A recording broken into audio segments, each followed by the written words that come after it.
মঙ্গলবার এক জনসভায় ভাষণ দিতে গিয়ে প্রধানমন্ত্রী নরেন্দ্র মোদী বলেন, মা আমাদের পৃথিবী, মা আমাদের আত্মসম্মান। কিছুদিন আগে বিহারে যা ঘটেছিল তা আমি কল্পনাও করিনি। বিহারে আরজেডি কংগ্রেসের মঞ্চ থেকে আমার মাকে অপমান করা হয়েছিল। প্রধানমন্ত্রী আরও বলেন, এই অপমান কেবল আমার মায়ের প্রতি অপমান নয়, এগুলো দেশের মা, বোন এবং কন্যাদের প্রতি অপমান। মোদীর প্রশ্ন, তার মায়ের সঙ্গে রাজনীতির কোনো সম্পর্ক ছিল না, তাহলে তাকে কেন দলীয় আক্রমণে টেনে আনা হচ্ছে? তিনি বলেন, আমার মার রাজনীতির সঙ্গে কোনো সম্পর্ক ছিল না, তাহলে কেন তাকে আরজেডি এবং কংগ্রেস ছাড়ছে না? প্রধানমন্ত্রী অভিযোগ করেন, যারা এই ধরনের অশ্লীল কাজ করেন তারা এমন একটি মানসিকতা প্রকাশ করেন যা নারীদের দুর্বল মনে করে। তিনি বলেন, বিহারে কংগ্রেসের ভোটার অধিকার যাত্রার সময় ঘটে যাওয়া ঘটনাটি কেবল তাকেই নয়, দেশের প্রতিটি মহিলাকে অপমান করেছে। मां की गरिमा, उसका सम्मान, उसका स्वाभिमान बहुत बड़ी प्राथमिकता है। मां ही तो हमारा संसार होती है, मां ही हमारा स्वाभिमान होती है। इस समृद्ध परंपरा वाले बिहार में कुछ दिन पहले जो हुआ, उसकी मैंने कभी कल्पना तक नहीं की थी। किसी बिहार के मेरे भाई बहन ने कल्पना नहीं की होगी, हिंदुस्तान के किसी व्यक्ति ने कल्पना नहीं की होगी। बिहार में आरजेडी कांग्रेस के मंच से मेरी मां को गालियां दी गई। ये गालियां सिर्फ मेरी मां का अपमान नहीं है, ये देश की मां, बहन, बेटी का अपमान है। मुझे पता है आप सबको भी, बिहार की हर मां को, बिहार की हर बेटी को, बिहार के हर भाई को ये देख सुनकर कितना बुरा लगा है। मैं जानता हूं इसकी जितनी पीड़ा मेरे दिल में है, उतनी ही तकलीफ मेरे बिहार के लोगों को भी है। और इसलिए आज जब इतनी सारी तादाद में लाखों बिहार की माताओं बहनों के मैं दर्शन जब कर रहा हूं, जब आपकी मौजूदगी है, तो आखिर मैं भी एक बेटा हूं। जब इतनी सारी माताएं बहनें मेरे सामने हैं, तो आज मेरा मन भी, मेरा दुख आपको साझा कर रहा हूं, ताकि मेरी पीड़ा आप माताओं बहनों के आशीर्वाद से मैं इसे झेल पाऊं। माताएं बहनें, आप सबको पता है, मैं करीब 50-55 साल से समाज और देश की सेवा में लगा हूं। मैं राजनीति में तो बहुत देर से आया था। समाज के चरणों में मुझसे जो बन सकता था करने की मैं कोशिश करता था। मैंने हर दिन, हर क्षण अपने देश के लिए, मेरे देशवासियों के लिए मुझसे जो हो सका, जहां हो सका, पूरे लगन से, मेहनत से काम करता रहा। और इसमें मेरी मां के आशीर्वाद, मेरी मां की बहुत बड़ी भूमिका रही है। मुझे मां भारती की सेवा करनी थी, इसलिए मुझे जन्म देने वाली मेरी मां ने मुझे अपने दायित्वों से मुक्त कर दिया था। और मां ने मुझे आशीर्वाद दिया कि बेटा जाओ, देश की करोड़ों माताओं की सेवा करना, देश के गरीबों की सेवा करना। उस मां के ही आशीर्वाद से मैं चल पड़ा था। और इसलिए मुझे आज इस बात की पीड़ा है कि जिस मां ने मुझे देश सेवा का आशीर्वाद देकर देश सेवा के लिए रवाना किया, भेजा। हर मां चाहती है कि उसका बेटा उसकी सेवा करे। हर मां चाहती है कि बेटा बड़ा हो, मां के लिए कुछ न कुछ करता रहे। लेकिन मेरी मां ने खुद के लिए नहीं, आप जैसी करोड़ों माताओं की मैं सेवा कर सकूं, इसलिए खुद से अलग करके मुझे जाने की इजाजत दी। आप सब जानते हैं, अब मेरी मां का शरीर तो इस दुनिया में नहीं है। कुछ समय पहले 100 साल की उम्र पूरी करके वो हम सबको छोड़ के चली गई। मेरी उस मां को, जिसका राजनीति से कोई लेना देना नहीं, जिसका शरीर भी अब नहीं है, मेरी उस मां को आरजेडी कांग्रेस के मंच से भद्दी भद्दी गालियां दी गई। माताएं बहनें, मैं देख रहा हूं आपके चेहरे, आपको भी कितना दर्द हुआ होगा। मैं देख रहा हूं कुछ माताओं के आंख में आंसू मुझे नजर आ रहे हैं। ये बहुत ही दुख देने वाला है, कष्ट देने वाला है, पीड़ा देने वाला है। क्या गुनाह, उस मां का क्या गुनाह जैसे भद्दी गालियां सुना दी जाए। साथियों, हर मां अपने बच्चों को बहुत तपस्या करके पालती है। यहां मेरे सामने बैठी हुई हर मां उतनी ही लगन से, उतनी ही तपस्या से अपने बच्चों को पालती है। बच्चों से बड़ा मां के लिए कुछ नहीं होता है। मैंने भी बचपन से अपनी मां को ऐसे ही रूप में देखा था। उन्होंने बहुत गरीबी में बहुत सारी तकलीफें सहते हुए अपने परिवार को, हम सब भाई बहनों को पाला था। मुझे याद है, बारिश का मौसम आने से पहले मां इस कोशिश में जुट जाती थी कि छत न टपके, ताकि उसके बच्चे चैन से सो सके। मां बीमार होती थी, फिर भी पता तक नहीं चलने देती थी, काम करती रहती थी, काम पर जाती थी। वो जानती थी कि अगर उसने एक दिन आराम किया तो हम बच्चों को दुख सहना पड़ेगा। कठिनाइयों का पता मेरे पिताजी को भी लगने नहीं देती थी मां। वो अपने लिए कभी कोई नई साड़ी तक खरीदती नहीं थी।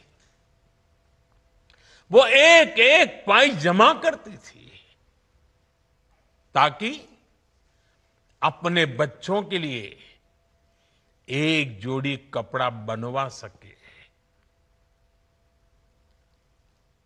और बात भले मैं मेरी मां की कर रहा हूं, लेकिन मेरे देश में करोड़ों मां ऐसे ही तपस्या करती है, मेरे सामने जो माताएं बहनें बैठी है ना, उन्होंने भी इतना ही कष्ट झेला है। एक गरीब मां जीवन भर ऐसे ही तप कर अपने बच्चों को शिक्षा दीक्षा देती है, ऊंचे संस्कार देती है। इसलिए मां का स्थान देवी देवताओं से भी ऊपर माना जाता है। बिहार के ही संस्कार हैं और हर बिहारी के मुंह से तो वो बात यूं ही निकलती है, माई के अस्थान देवता पितर से भी ऊपर होला। काहे की आपन बाल बच्चा खातिर ऊ कौनो देवी नियर परछाई बनके पोस पाल के बड़े करेली, खुद ही दुख सह के दिखावेली संसार। माई के बिना तो कवनो जिंदगी भी ना पनप सकेला। यही से तो बारी माई महान। इसलिए साथियों, कांग्रेस आरजेडी के मंच से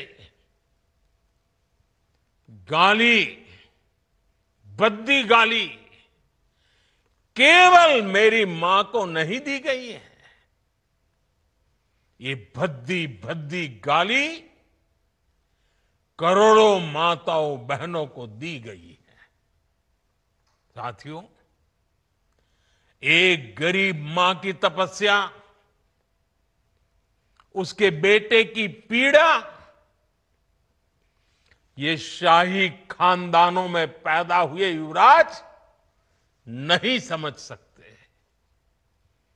ये नामदार लोग तो सोने चांदी का चम्मच लेकर पैदा हुए हैं।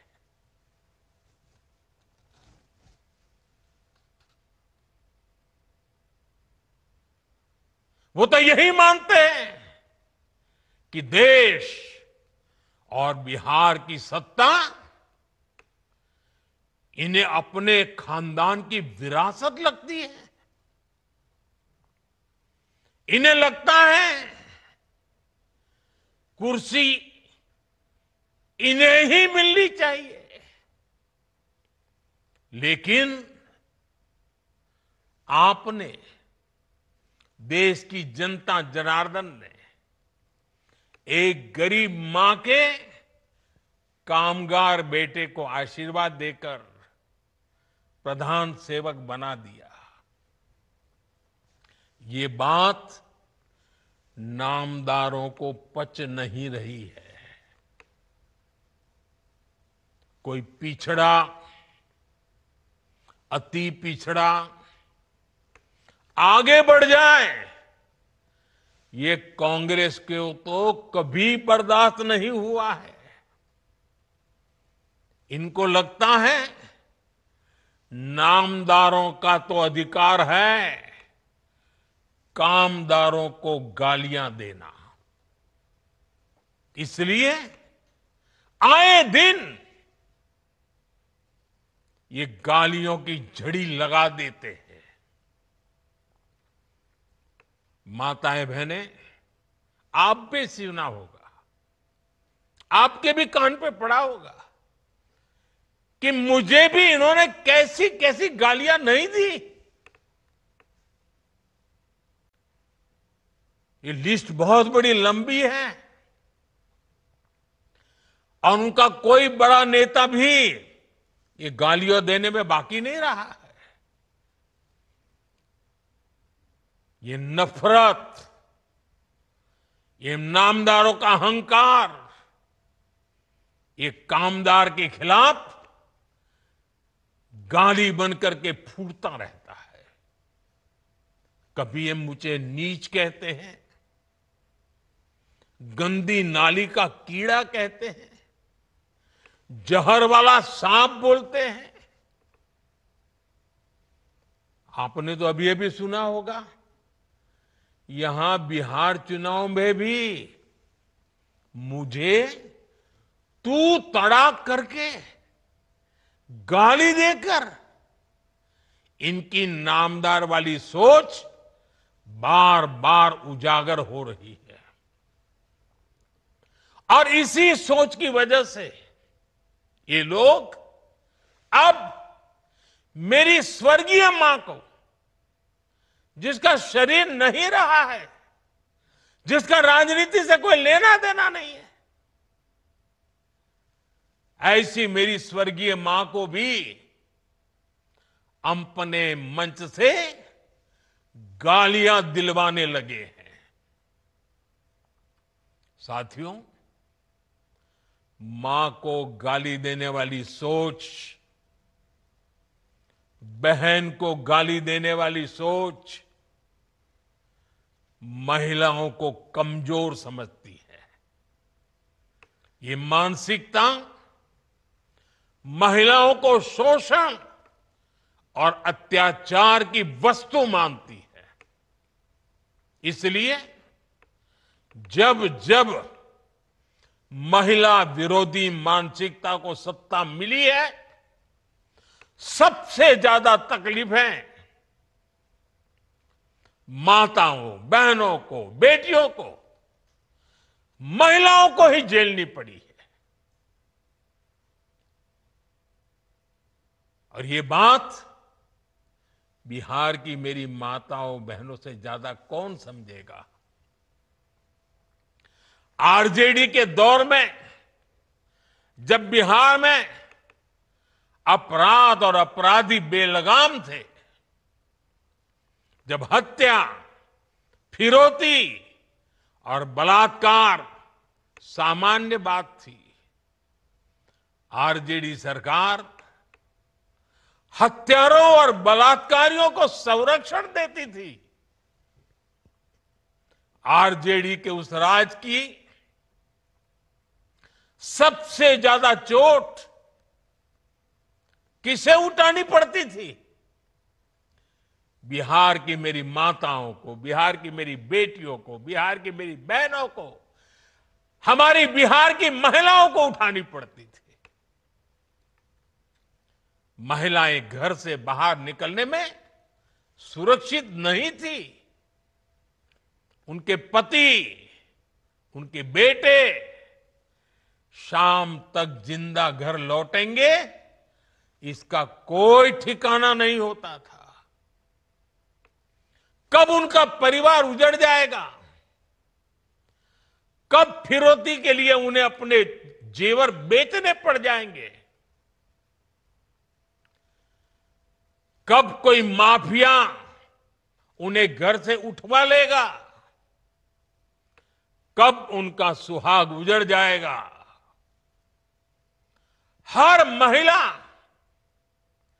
इसी खौफ में जीती थी। बिहार लंबी लड़ाई लड़कर उस अंधेरे से बाहर निकला है। आरजेडी को हटाने और बार बार हराने में बिहार की आप सभी महिलाओं की बहुत बड़ी भूमिका रही है। इसलिए आरजेडी हो या कांग्रेस, ये लोग आज सबसे ज्यादा आप सभी महिलाओं के प्रति भी बौखलाए हुए हैं।